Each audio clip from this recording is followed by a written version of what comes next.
Greetings to all prospective students of Sofia University. I hope you are all doing well.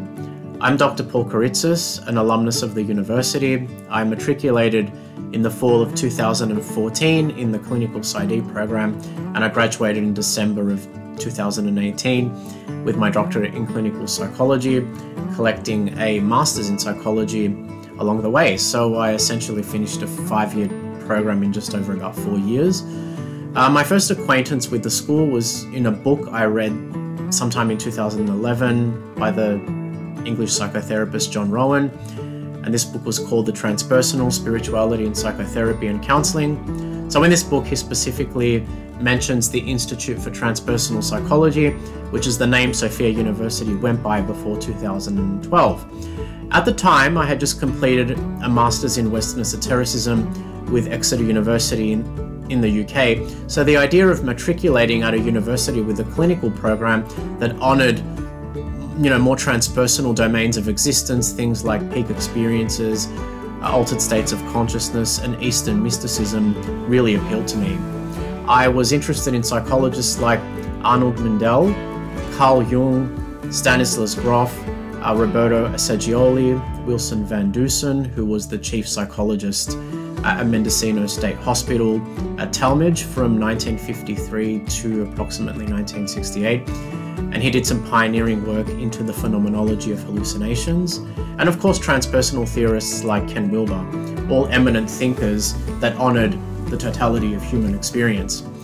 What I really enjoyed about attending Sofia University was the strong sense of community fostered by the congenial and gregarious staff, the strong focus on professional development in a way that made ample and necessary space for concurrent personal growth, and I think the pedagogical intimacy afforded by the smaller class sizes.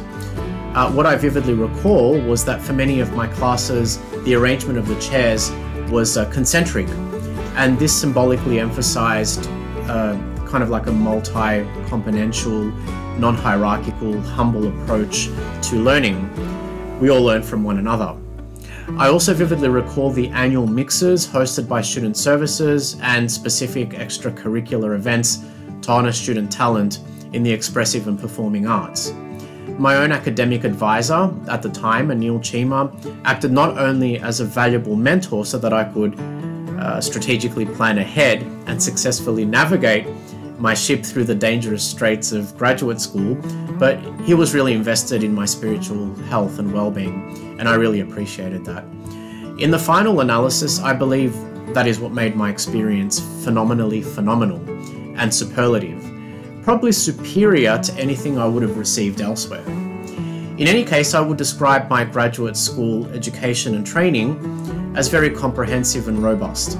I actually published a book called Confessions of a Split Mind, which is a compendium of philosophical dialogues accompanied by my own symbolic drawings in 2017 before graduating. And in the aftermath, so in about 2019, I published The Creative Advantages of Schizophrenia, The Muse and the Mad Hatter, which was an adaptation of my dissertation work passing out the association between schizophrenia and creative ideation. I passed the EPPP in 2020 and the CPLE in 2021, and I became a licensed clinical psychologist in the state of California. My areas of specialization are the psychotic disorders and psychological, neuropsychological, and psychophysical testing. At around the time that I became licensed, I also published a book called A Critical Investigation into Precognitive Dreams, which is based on an earlier quasi-experimental study I had conducted in 2010 into a class of extraordinary dreams called precognitive or predictive dreams. The study adopted the same methodology used by the aeronautical engineer John William Dunn to explore this ubiquitous phenomenon, a study which culminated in his An Experiment with Time book. So since about 2021, I have been working with a company called Attentive Cognitive Mental Health, which offers psychotherapy and assessment services for capacity and diagnostic clarification to members of the community who reside in skilled nursing facilities. I have a thirst for knowledge and believe in a new brand of adroit clinician with multidisciplinary competencies and skill sets. I've always been obsessed with medical specialties like neurology, neurophysiology, clinical neuroscience and epidemiology. Hence, I decided to further my graduate school education in 2020 and venture into medicine proper. So I completed a Master of Science in Medicine in Clinical Neurophysiology with the University of Sydney between 2020 and 2022, and this qualifies me as a neurophysiology scientist. And I'm currently completing another Master of Science in Medicine in Pain Management with the same university, given that the demographic I serve suffers from debilitating comorbidities like neurodegenerative, neuropsychiatric, and sleep disorders. In a vast majority, these debilitating issues are further compounded by chronic pain, and an intimate acquaintance with the pathophysiological processes and biopsychosocial contexts underlying all these conditions is essential if one is to be impactful and resourceful in treating patients with multimorbidities. So this degree would also qualify me as a physical therapist. Currently, my chief focus is on establishing my own clinical practice called the DRPK Clinic, which will offer an eclectic array of mental health and assessment services, both in person and via telecommunication, to residents of the Bay Area and beyond. As a multidisciplinary clinician equipped with graduate degrees in both psychology and medicine, I will be able to voraciously identify both neurological and psychiatric disorders and subsequently create a roadmap for my patients' other healthcare providers to understand the reasons behind cognitive issues, emotional disturbances, and behavioral problems by furnishing specific recommendations for care and interdisciplinary treatment. Last year, I published my first collection of short stories entitled Tales of a Spiritual Son, which takes 13 classical myths and refashions them into modern-day stories.